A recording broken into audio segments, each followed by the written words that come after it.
This could.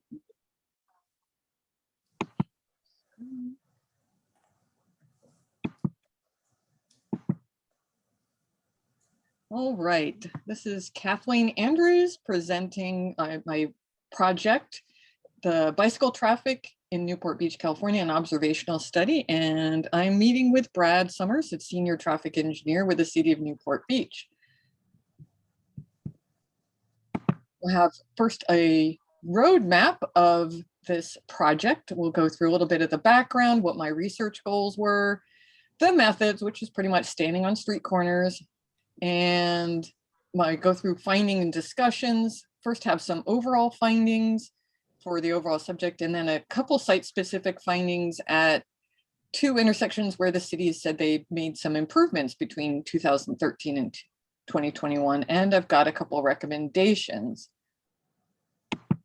So for the background, I discovered there was a City of Newport Beach bicycle master plan that was published in 2014, but in preparation for that, bicycle counts were conducted in 2013 to gauge the use of bicycles at 11 locations throughout the city. And the findings were listed in that bicycle master plan. The bicycle counts were conducted at those two locations in October of 2013. And those locations were selected to based on whether they were high bicycle activity areas or corridors, key corridors that can be used to gauge the impact of future improvements and find gaps and pinch points for bicyclists. Volunteers noted if the bicyclists were male or female or a child under 13 years old. And it seemed, because there's been so many changes in Newport Beach, it just seemed ripe to recount and do these. And I developed 3 research goals. One was to see whether we could quantify what the city's improvements have ended up looking like as far as ridership. And it's useful to compare those 2 locations with locations where the city haven't made improvements. You can see what changes there are just from the improvements versus in areas where there haven't been changes. And there have been overall societal changes since 2013 and 2021 of many different varieties. So some of those are bound to cause differences in ridership and rider behavior. And then there's been a lot of citizen concerns about e-bikes, and it'd be good to quantify where are they and how large, what percentage of cyclists are e-bikes, are riding e-bikes. And so that can be a point to start to notice changes and trends. So at the 6 locations I went to in 2021, I used the same data elements that were done in 2013, which was to categorize the type of rider, males and females and children under 13, whether there was a helmet or no helmet, riding on sidewalk, and riding against traffic. Because city planning, public works, and cyclists are all concerned about safety, and several of those elements have to do with safety. And in 2021, I looked at vehicle type because we can see, so that we can recognize which were the e-bikes and other varieties of wheeled vehicles. I developed a bicycle count schedule that fit in with this quarter, and to be as close as possible to the count that was done in 2013 in October. There were counts from 7 to 9 a.m. on a Thursday, and on the Saturday locations, some were 7 to 9 a.m. and then some again from 10 a.m. to 1 p.m. So given the time I had, we developed the best satisficing, I guess would be a good word, between what was done to as closely match what was done in 2013 to what was done in 2021. The only location that had a Saturday count in 2013 that didn't in 21 was Bonita Canyon in Chambord And once I was there on the Wednesday, and there were many fewer cyclists in 2021 than there was in 2019. I think there was a COVID related decline in group riding. So I would have been bored to tears going out there on a Saturday for 3 hours. That was interesting. So what did we find? The overall findings in terms of total riders, you can see that the last columns on the right were showing that there has been pretty much an improvement at most of the locations. And you can see that, like I mentioned just a slide ago, at Bonita Canyon and Chambord, that was the only place there was decline. There was a couple mentions in the bicycle master plan that there was groups of riders noticed, but that data about the group riders didn't make it into the report. But it seems like that Bonita Canyon and Chambord location is just prime for having packs of riders come by, and they just were not present. But in the other place, so if we take out the Bonita Canyon and Chambord, the place where there was really some declines in riders, the overall percent difference between 2013 and 2021 in that weekday column is actually an increase in 3%. So I would say there's citywide, there's somewhere between 3% and 30% total increase in riders, but I don't think it's possible to count the riders throughout the whole city, because riders are dispersed throughout the whole city, not just at these locations.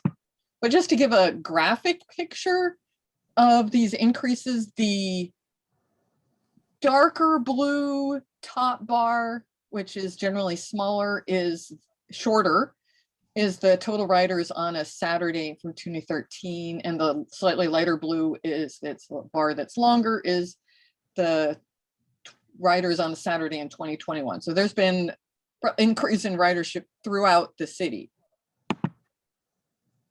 We can look at the gender. I've seen in reports that overall, maybe among, I don't know, maybe fitness cyclists, it depends a lot location by location. It's cycling just seems to be very location centered, but there's just dramatically fewer women in general among, say, fitness riders, maybe 20% of women versus men. But so we've got, but it does seem that at the different locations there's been a change in the percent of women riders. And one thing I just thought it would be, because it's written a lot in the cycle literature that where riding is most safe, that the proportion of men to women riders is more even. So I took a look at the speed limits and the percent of women riders, and seems where the speed limit is lowest, there's the highest proportion of women riders. That farthest rightmost point, where it was about more than 50% women riders, is the location out at the bike trail at Oceanfront and 28th. And then there's the lowest percent of riders where the speed limit is as highest there on PCH at Orange, where the speed limit is more like 50 miles an hour. So, and that the print's kind of small, but it's pretty good R squared value of 0.67. So it's a pretty solid correlation. I wouldn't say there's other factors other than the speed limit having to do with the reasons people would be there to bike, whether they're running errands, relaxing, but it seems like speed limit and safety of the road is a big portion of it. The city and cyclists are interested in sidewalks. It was one of the elements used, and riders on sidewalks has declined in some places and increases. This was well, just as far as the data table goes, at Oceanfront and 28th, the path is basically 100% of the riders are a sidewalk because the path is a sidewalk. The number wouldn't change. It wouldn't really be a significant number, but this was something I was really taking a look at, because say if the bike lanes are painted more clearly, that could get riders off of the sidewalks and onto the bike lanes. And it seems like, and when we get up to our site-specific findings, we'll find that's the case.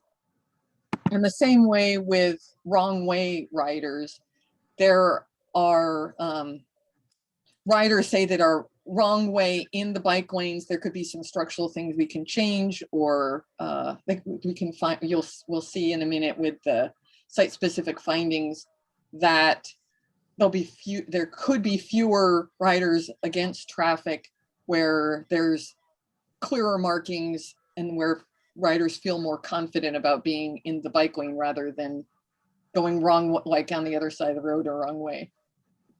So you can note to start with that there was big decreases in the wrong way riders at Newport Boulevard and 32nd Street, and then also Coast Highway and Bayside Drive.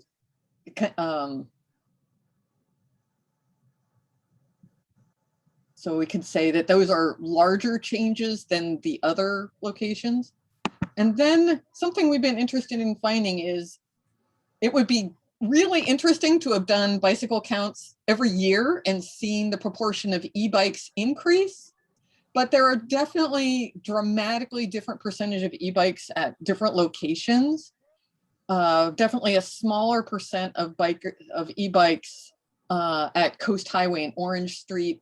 But that's a really interesting location because Coast Highway and Orange has a lot of fitness riders and a lot of casual riders. And it seems like both the fitness riders and the casual riders are using e-bikes.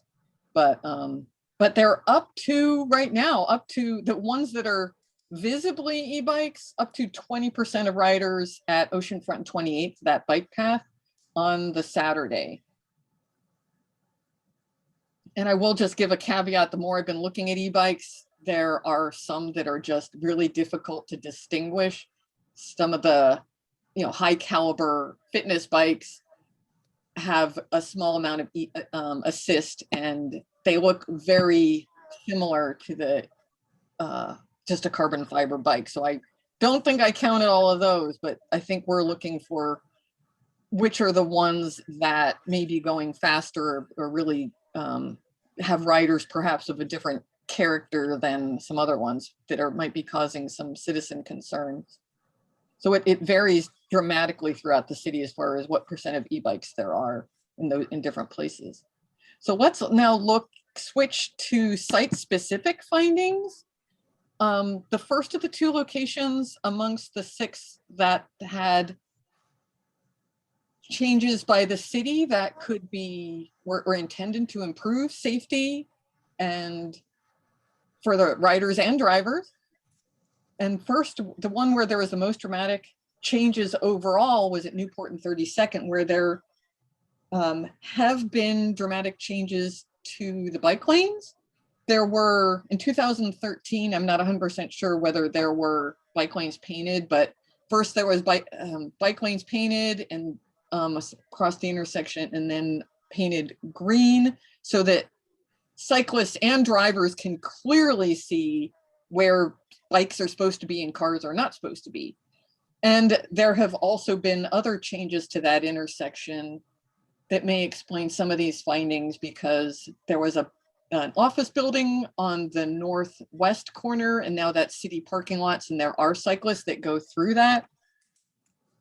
And then there's also a new hotel there that causes a lot. It probably has improved the foot traffic, and they rent bikes, so that's increased and changed the kind of ridership that's there. But there's been dramatic, but I think you can separate out some of the changes that are very likely due to be changes in the changes due to painting the bike lanes rather than anything else. And that was the number of cyclists on the sidewalks. So you can, and the dramatic decrease in wrong way riders.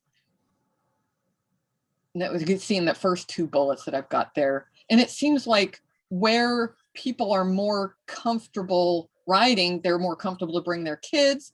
And so there are large increases in the number of child riders there at that intersection. And just an overall shift in the character of the city, some of which may be due to the city improvements, and the city improvements may be influenced because of the number of riders that they're there. So it's somewhat circular, but there were great increases in the number of weekday cyclists, and the highest proportion of e-bikes among the 6 locations, and the highest percentage overall, that there was 18% of the riders were e-bikes on a Saturday.